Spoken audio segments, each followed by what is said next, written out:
Sexist slurs, misogyny, patriarchy have been one of the cornerstones of Indian politics. History stands testimony to that, a shining example of the same by Karnataka Congress MLA Ramesh Kumar. He's been the speaker before of the Karnataka Assembly. So what really happened? Let me tell you.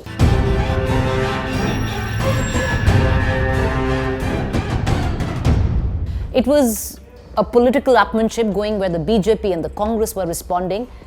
This Congress MLA, Ramesh Kumar, a seasoned senior leader, not a small-time leader, senior seasoned leader who's been the Speaker of the Karnataka Assembly before, stood up, looked at the Speaker and drew an analogy on whatever was being spoken about, which was highly misogynist, patriarchal, sexist, indefensible. Astounding is one what might say.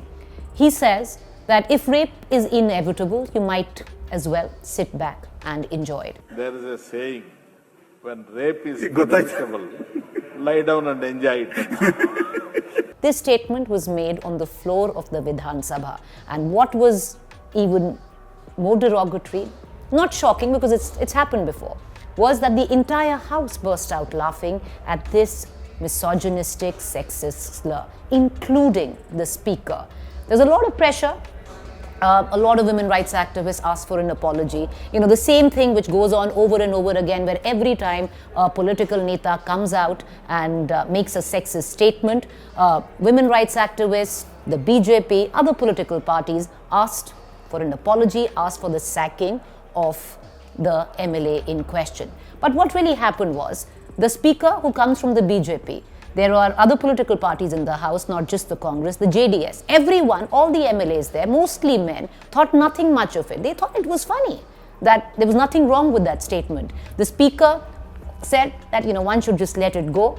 But there was enough pressure, and the MLA in question, Ramesh Kumar, had to come out and issue an apology. And what was shocking this time was how half-hearted the apology was. Something which he didn't believe in. Instead of issuing an unconditional apology, what the MLA in question, Ramesh Kumar, did was that he's sorry and he apologizes if he's hurt the sentiment of women. This is what he had to say. And that was the apology that was offered by none else but by Ramesh Kumar. The sad part of it, viewers, is that the same man in question, who once again, and I can't keep, I have to reiterate the fact, is a senior Congress leader. When he was Speaker in the year 2019 in February, he had compared himself to a rape survivor, using the most crass, despicable language. And again, what on the analogy? So he's not new to making these sexist slurs. He's done it in the past. What does the Congress do in this question? And you put the perspective there, because the Congress still now is trying to position itself as the champion of women's rights. Politically, it's doing so in the state of Uttar Pradesh, where it's offering 40% of the seats to fight elections to women. A lot of sops being given out to women. Their tagline this election is "Ladki hoon, lad sakti hoon." So here is the Congress, which is looking to champion women's rights, but here is the Congress MLA who makes the most sexist, derogatory statement, and the Congress is silent, pretty much underlining the politics of it all. A lot of anger by parties like the BJP, understandably by the NCP, was directed towards none else but Priyanka Gandhi, because Priyanka Gandhi is the face of the women empowerment campaign of the Congress. She's been extremely vocal, slamming the government on many accounts, where many leaders have made statements which have not gone down well when it comes down to women. So the spotlight was in Priyanka Gandhi. A day's silence in the evening, Priyanka Gandhi issues out a statement in form of a tweet where she says that she apologizes unconditionally for the statement. It is indefensible, full stop. And that's where the question arises. Yes, Priyanka Gandhi has said that she apologizes unconditionally, that this is completely indefensible. But what is the action that the Congress is taking? None. Because it doesn't suit them politically. So is the Congress putting its money where its mouth is? No. Is it going to set a precedence by finally taking action against a leader who is not new to misogyny? He's made these statements over and over again. And he's going to get off again simply by issuing an apology, a half-hearted apology, where he says if he has offended on the sentiments of women, he's sorry. And that is how it's going to go. He's going to come back into the Vidhan Sabha again in days to come and possibly in months and years make the same statement. But this wasn't it. There was a trinity which shamed women in India. It started off with the Congress leader in question, MLA Ramesh Kumar, but on a completely different subject in Delhi in Parliament. Viewers, right now one of the biggest move that the government has done is raising the age of women. There's a bill which it introduced looking to raise the marriageable age of women from 18 to 21, something that had been in the pipeline for years. Many women rights activists had been pushing for it because it changes the entire narrative, how women are looked at, because if they are not married at 18, they'll have children later, maybe they'll have an opportunity of studying more. There's a lot attached to that, but that's a separate debate. But when parliamentarians, MPs in question were asked about this move, whether what they thought of the move of raising the marriageable age of women from 18 years to 21 years. I want to give you two shining examples there. Was followed up by two Samajwadi Party leaders. Safikur Rahman, who went ahead and said that if women, and I'll say it in Hindi, that if women are not married by the age of 18, तो वो आवारा हो जाती हैं. अगर महिलाओं की शादी 18 और 16 की उम्र में नहीं होती, वो आवारा हो जाएंगी. Make what you want to make of it. It was followed up by S.T. Hassan, another Samajwadi Party leader, and his view was bizarre because Mr. Hassan came and said that the fertility of the woman starts from the age of 16 and this is the perfect time to get her married.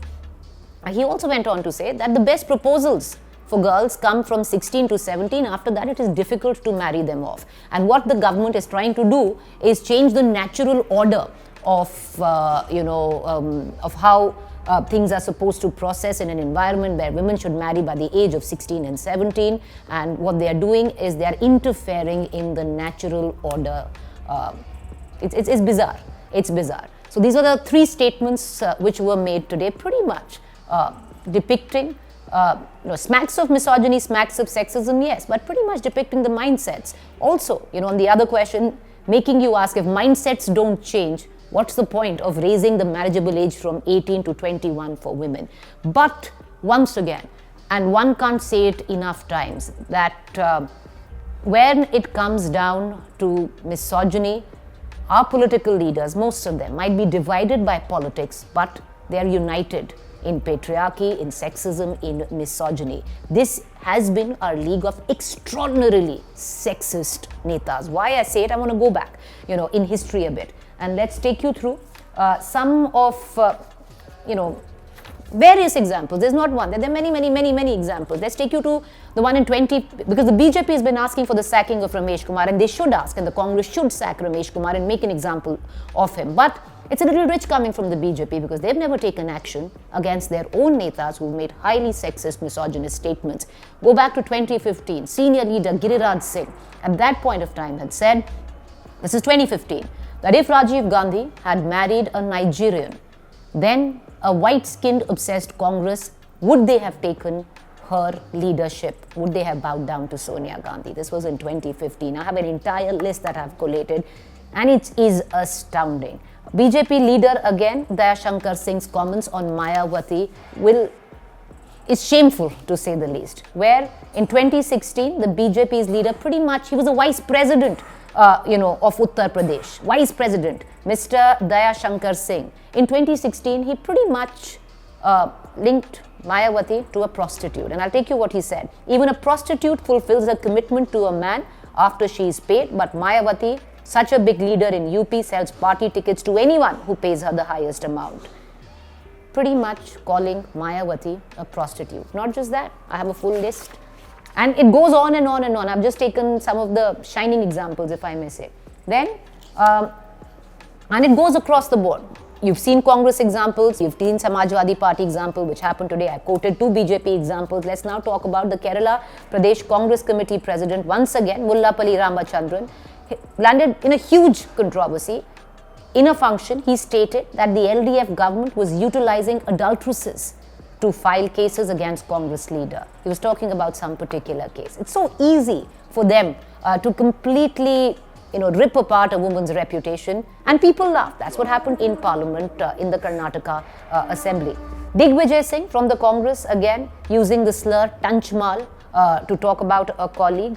Abhijit Mukherjee from the Congress, again, dented, painted woman, not many can forget. Then the BJP, BJP's Gopal Shetty went on the offensive when Urmila Matondkar was inducted in the Congress. Of course, she's now with the Shiv Sena, but said that the only reason she's doing is because she dances well and she's beautiful, she's nice looking. There's more. Let me take you through just a few more before we get down to other stuff. Then Kailash Vijayvargiya calling Priyanka, if you like, chocolatey face, and that's why people might flock to her, but she'll never really, get any votes.